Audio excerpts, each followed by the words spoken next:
আজ বৃহস্পতিবার মহরম মাসে আল্লাহর এই জিকিরটি ৭০ বার করুন। ৭০ বছরের গুনাহ মাফ হবে, জান্নাত নসিব হবে, দোয়া কবুল হবে, আশা আকাঙ্ক্ষা পূরণ হবে। বৃহস্পতিবারের দিন সাপ্তাহিক উত্তম দিনসমূহের মধ্যে থেকে অন্যতম একটি দিন। বৃহস্পতিবারের দিন ফজিলতপূর্ণ একটি দিন, মাহাত্ম্যপূর্ণ একটি দিন, তাৎপর্যপূর্ণ একটি দিন।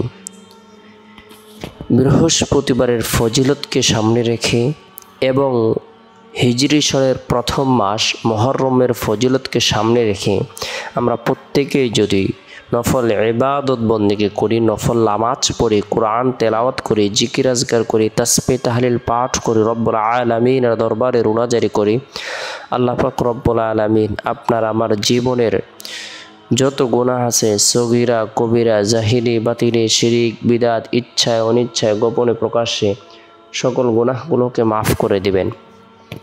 আল্লাহ তাআলা দোয়াকে কবুল করবেন, আশা আকাঙ্ক্ষাকে পূরণ করে দেবেন।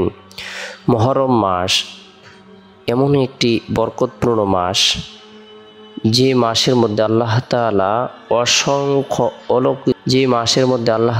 অসংখ্য অগণিত অলৌকিক ঘটনা ঘটিয়েছেন। আল্লাহ তাআলা এ মাসের মধ্যে বিশেষ নিয়ামত প্রদান করেছেন। মুহররম মাসে হযরত আদম আলাইহিস সালামের তওবা কবুল করা হয়েছে। আল্লাহ তাআলা হযরত ইদ্রিস আলাইহিস সালামকে উচ্চ মাকাম প্রদান করেছেন। মুহররম মাসে হযরত নূহ আলাইহিস সালামের জাহাজ যদি পাহাড়ে এসে আটকে যায়, ইব্রাহিম আলাইহিস সালাম জন্মগ্রহণ করেন, তাকে আগুন থেকে রক্ষা করা হয়, তাকে খলিল হিসেবে আখ্যায়িত করা হয়। আল্লাহ তাআলা হযরত দাউদ আলাইহিস সালামের তওবা কবুল করেন। হযরত মূসা আলাইহিস সালামকে আল্লাহ তাআলা সাগর থেকে রক্ষা করেন, ফেরাউনকে চুবিয়ে মারেন, ডুবিয়ে মারেন, ইউনূস আলাইহিস সালামকে মাছের পেট থেকে বের করেন, সুলাইমান আলাইহিস সালামকে রাজত্ব ফিরিয়ে দিয়েছেন মুহররম মাসে। এই মাসটি বরকতপূর্ণ, এই দিনটি বরকতপূর্ণ।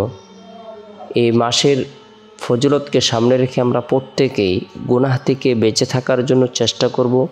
মুহররম শব্দের অর্থই নিষিদ্ধ, সম্মানিত, মর্যাদা সম্পূর্ণ।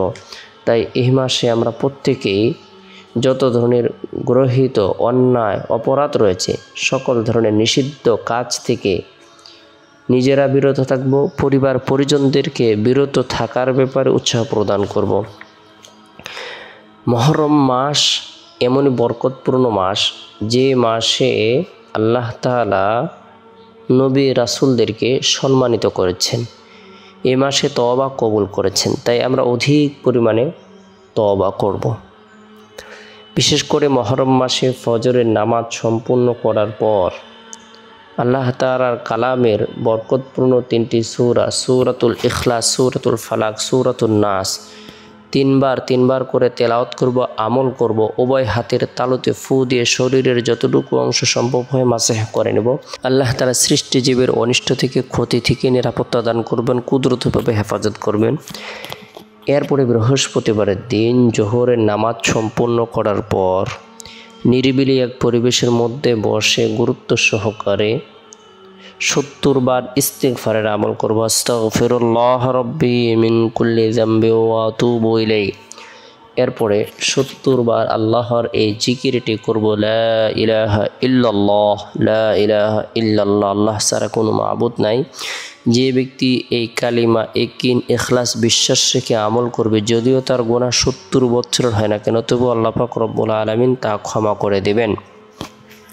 তাই গুরুত্ব সহকারে কালিমার জিকির করব, ৭০ বার ইস্তিগফারের আমল করব। এরপর হাত উত্তোলন করে নিজের জন্য, পরিবার পরিজনদের জন্য, আত্মীয় স্বজনদের জন্য, জীবিতদের জন্য, মৃতদের জন্য মাগফিরাত কামনা করব। এরপরে বৃহস্পতিবারের দিন শেষ হওয়ার পর যে রাত আসে, রাতটি হলো সাপ্তাহিক সকল রাত থেকে শ্রেষ্ঠ রাত। এই রাত হলো জুমার রাত। এ রাতে আল্লাহ পাক রব্বুল আলামিন নূর প্রদান করে থাকেন। এ রাতে আল্লাহ তাআলা দোয়া কবুল করে থাকেন। এ রাতে আমরা প্রত্যেকে নবী সাল্লাল্লাহু আলাইহি সাল্লামের প্রতি মহব্বত রেখে, ভালোবাসা রেখে দুরুদের আমল করব।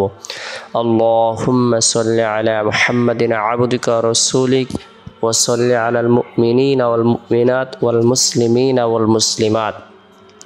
আল্লাহ পাক রব্বুল আলামিন দুরুদের আমলের বরকতে সকল ধরনের পেরেশানিকে দূর করে দিবেন, দোয়াকে কবুল করবেন, গায়েবী সাহায্য প্রদান করবেন। তাই দুরুদের আমল করব, যথাসময়ে আল্লাহর নাম নিয়ে ঘুমিয়ে যাব। আল্লাহুম্মা বিসমিকা মতো আহে দোয়াটি পাঠ করে ঘুমিয়ে যাব। চেষ্টা করব রাতের 1/3 অংশে ঘুম থেকে জাগ্রত হয়ে তাহাজ্জুদের নামাজ পড়ার জন্য।